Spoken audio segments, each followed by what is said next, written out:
In this video, we demonstrate how to change a property value during a conversion. In the Custom Tools search pane, you can easily locate files.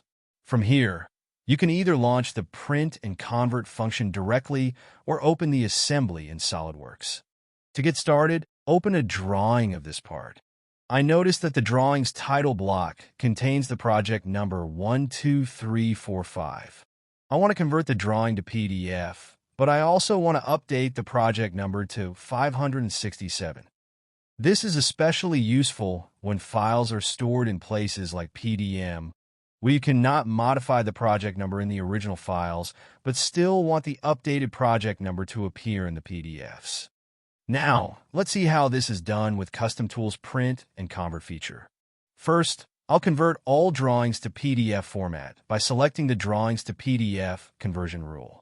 All drawings are selected, except for DXF sheets. Next, I apply the Sheet Metal to DXF rule. This rule includes a filter to automatically select only sheet metal parts, making the process quick and accurate.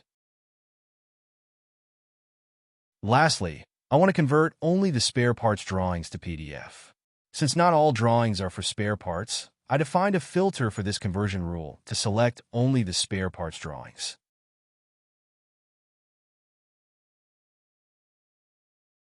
Next, I go to the Overwrite Property Value section, and in the project number field, I type 567.